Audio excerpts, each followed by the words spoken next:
What's up, YouTube? It's the Action Figure Grader coming back to you with another video. And there are a lot of really nice, loose, complete action figures that sold on eBay. Some rare variants as well. A lot of really awesome Lili Ledys and some other kind of hard-to-find variants. A lot of these I had in my What to Buy video a week or two ago. I'm not sure when I'm going to air this video, but really rare to see this many loose, complete, and really nice condition Ledys sell, and everything else in between. So let's go ahead and dig in. The first one was a really clean looking die-cast Y-Wing bomber. And this one I had on my watch list, and I was going to send it out to my Patreon supporters, but before I had a chance to, it sold.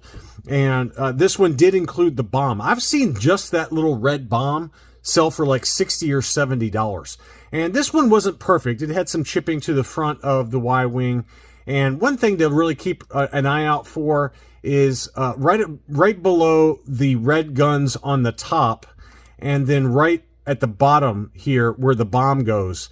Those spots get really red. I think the red from the plastic kind of interacts with the paint on the die cast and causes this red staining. And it's really hard to find one without the red staining. So if you find one that doesn't have it, grab it, because these Y-Wing die casts usually have that. I've got one over at CAS that got a 75 plus because of that yellow staining, and it hardly had any chipping at all on it, but very tough to find that one super clean. But this was pretty clean. It's probably about the same condition as the one I've got, and it still sold for $95 plus $6 shipping. Here's another. Every time I do a loose complete video, it seems like another Droid Factory 3-legged R2-D2 comes up and has sold, and this one did sell. It was not perfect again. As always, that sticker, you know, it came on like a sheet inside the Droid Factory playset, and so that sticker, you're relying on whoever bought that to apply that sticker correctly, and I think the adhesive on the back of that sticker just does not stay on the figure very well, and so what happens is you get this kind of peeling around, especially on this on the left-hand side of the R2-D2, on this side in particular. That's where it peels, because that's where the two edges connect. But so this one was not perfect. Obviously, the dome as well was in pretty rough shape. But even this one still sold for $175. And, you know, super clean. You're talking $300 where the gold, or the dome, the silver dome is in really good shape, and the sticker is in really white condition. But this one's probably, what, like 70 grade condition. Still sold for $175. This seller, Villains, always has really nice stuff. I've bought from this seller in the past.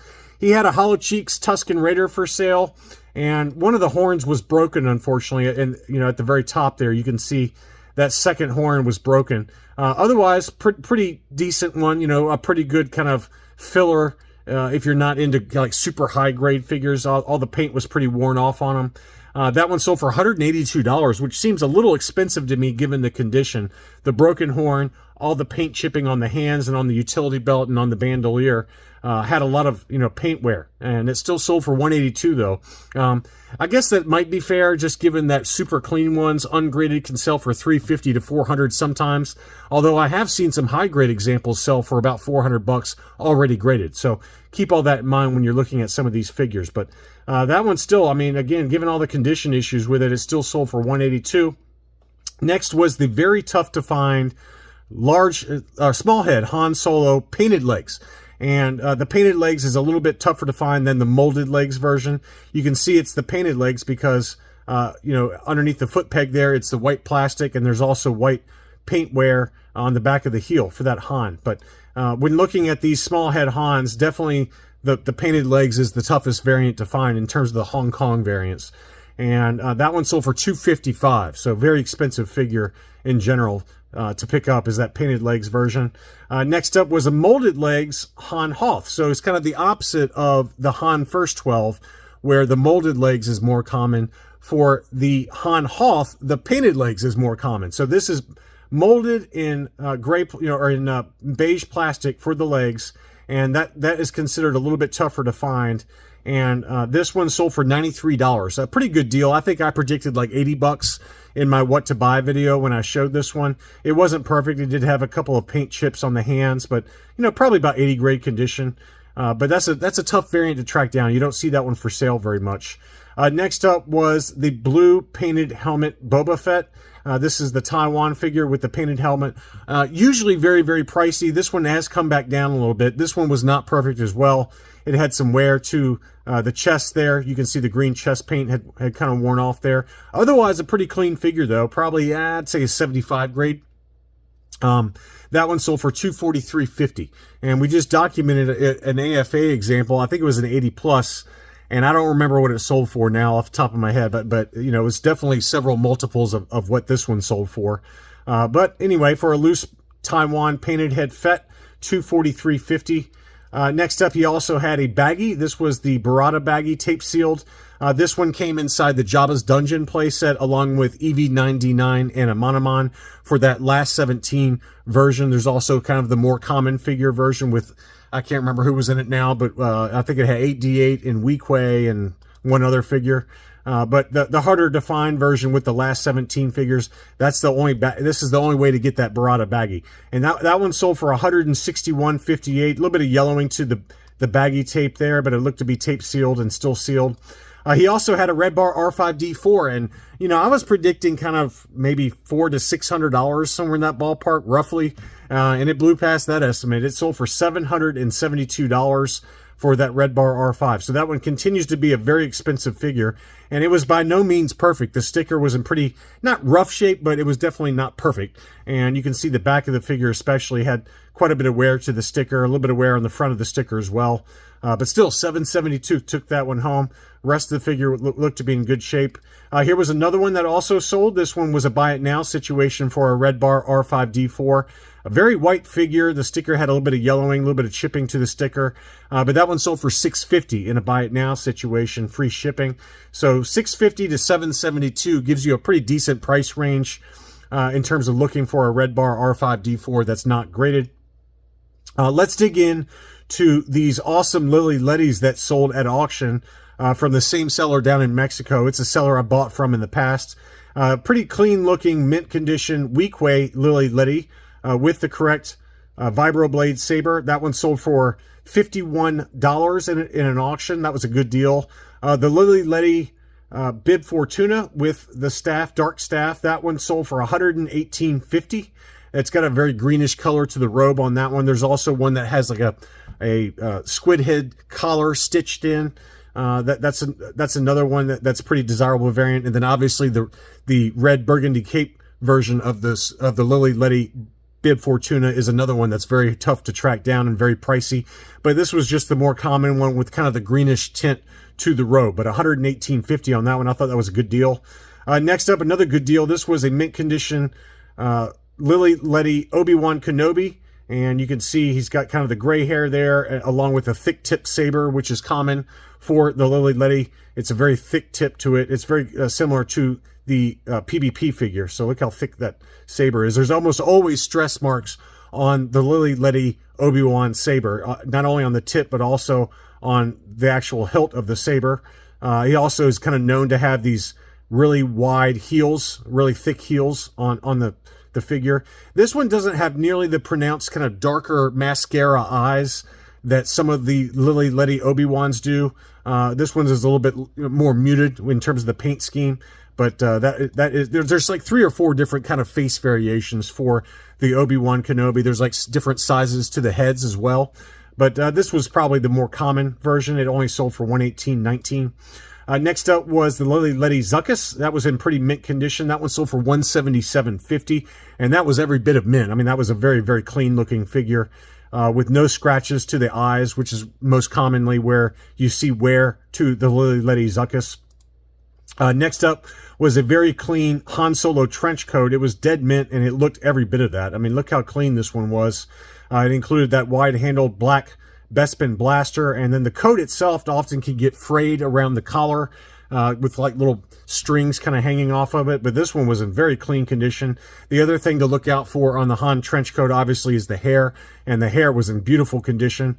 Beautiful hair, just like my hair. As you can see, I keep my hair very, very trim. It looks great. Lots of flowing locks for my hair, just like this Han Solo trench coat. That one sold for $315.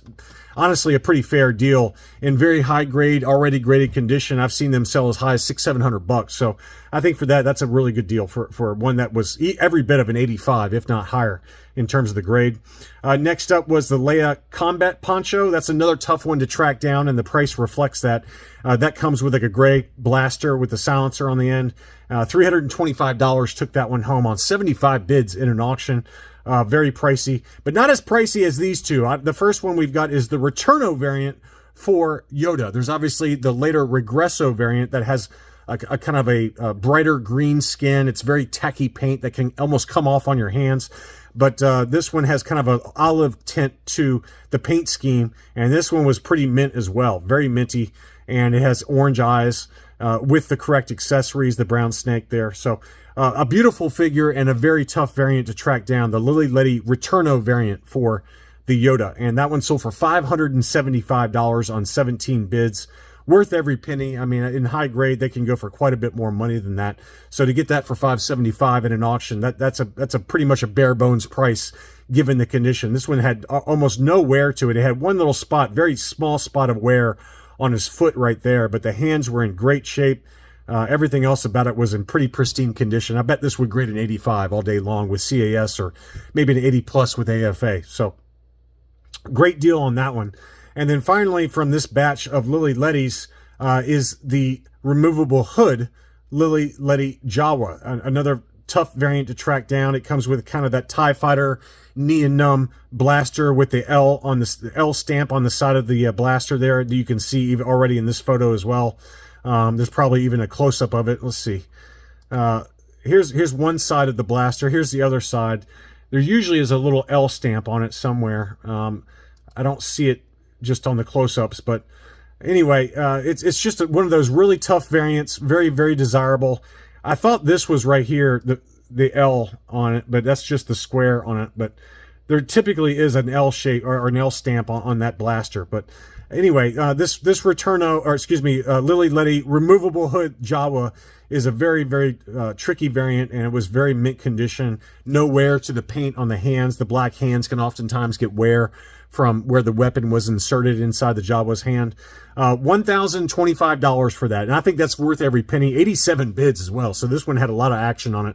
But, you know, AFA examples, that there was a CAS 80 Plus that sold for about $1,200 or $1,300 earlier this year.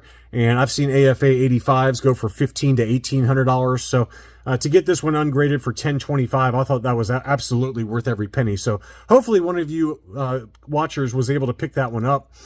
Some last 17 figures, just a few before we wrap things up with a couple of other vehicles.